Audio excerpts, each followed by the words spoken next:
Assalamualaikum warahmatullahi wabarakatuh. Jumpa kembali di pelajaran Bahasa Indonesia kelas 11 bersama Ibu Widya Kurniasi SPD dari SMK Muhammadiyah Ciledug, Cirebon. Pada pertemuan hari ini, kita akan membahas tentang bagaimana cara menganalisis unsur intrinsik cerita pendek. Coba, ada yang tahu tidak pengertian dari cerita pendek? Ya, cerita pendek adalah salah satu jenis karya sastra yang memusatkan diri pada satu tokoh dalam satu situasi. Jadi, dalam cerita pendek itu, tokoh utamanya hanya ada satu yang punya masalah dalam suatu lingkup cerita itu yang dikemas dengan menarik. Unsur pembangun cerita pendek ada dua macam. Yang pertama, unsur intrinsik, dan yang kedua, unsur ekstrinsik. Untuk unsur intrinsik adalah unsur yang berada langsung di dalam isi cerita. Maksudnya, kalian bisa mengetahui unsur intrinsik jika sudah membaca ceritanya, karena unsur intrinsik itu ada di dalam cerita. Kemudian unsur ekstrinsik adalah unsur yang berada di luar cerita. Nah, ini terkait bagaimana proses pembuatan cerita pendek itu, apa yang melatar belakanginya.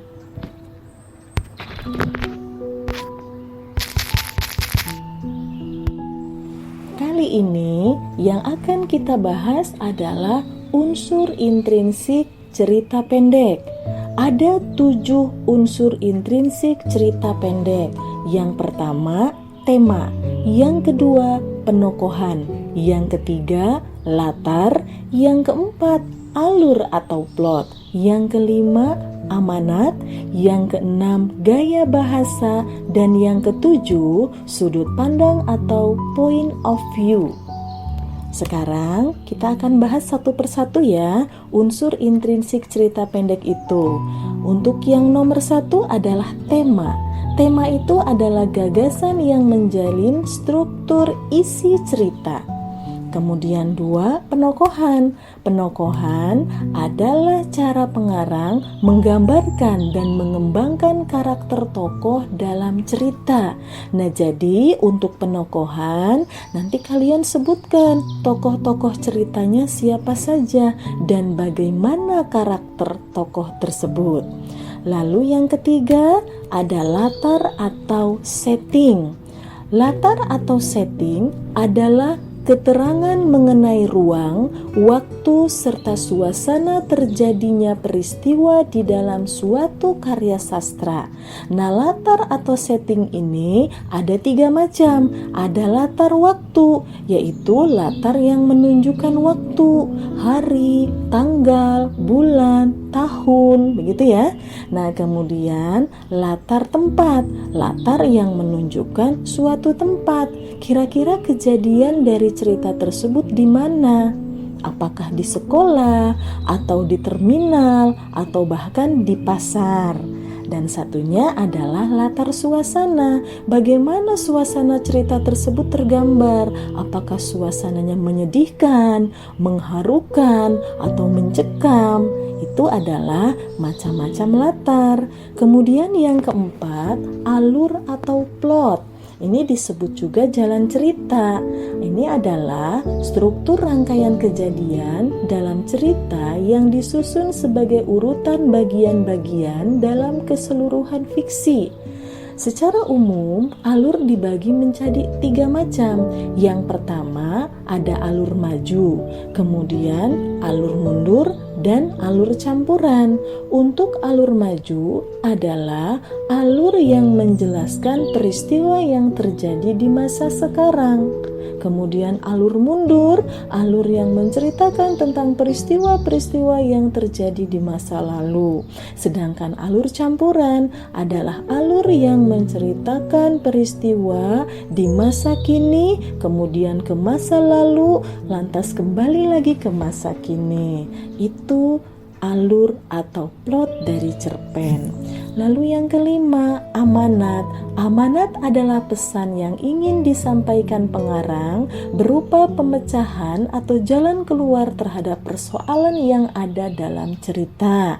Jadi, amanat ini adalah pesan yang disampaikan pengarang dalam cerpen itu apa? Oh iya, pengarang mengajak kita untuk berbuat kebaikan. Kita tidak boleh berbuat jahat kepada orang lain. Kita tidak boleh durhaka kepada orang lain. Nah, itu adalah amanat.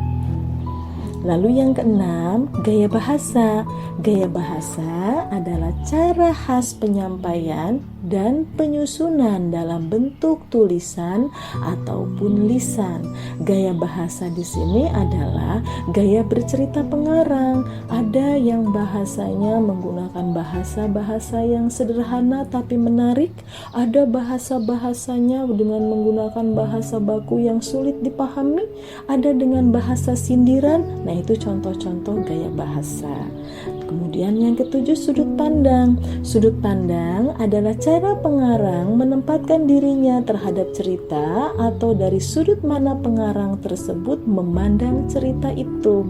Artinya, pengarang ini menceritakan siapa? Apakah menceritakan dirinya sendiri atau orang lain?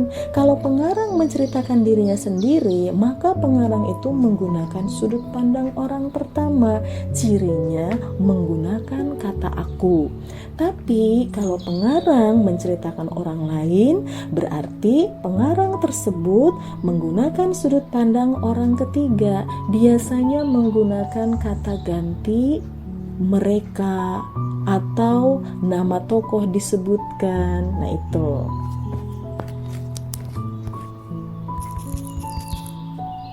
Sampai di sini sudah paham belum dengan penjelasan unsur intrinsik cerita pendek?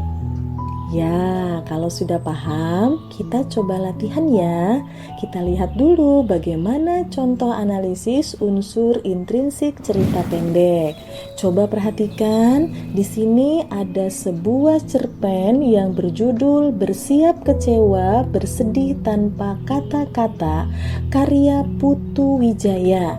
Silakan kalian baca dulu ya.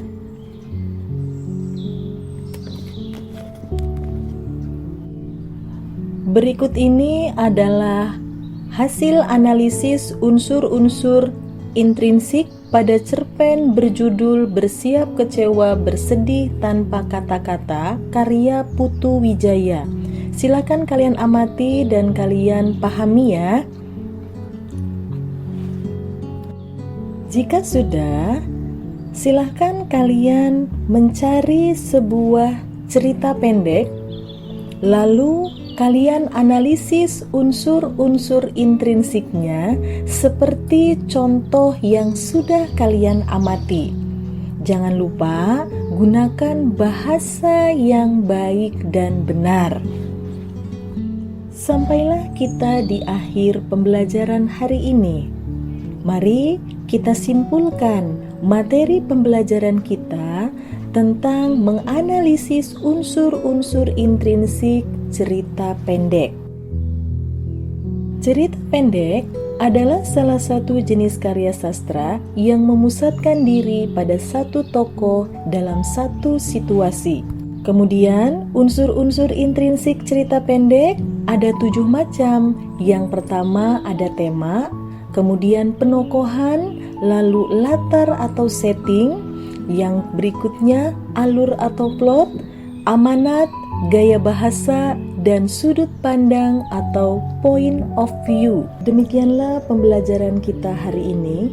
Semoga apa yang sudah kita bahas pada pertemuan kali ini bisa dipahami, dan insya Allah kita akan berjumpa kembali di pertemuan berikutnya. Terima kasih. Wassalamualaikum warahmatullahi wabarakatuh.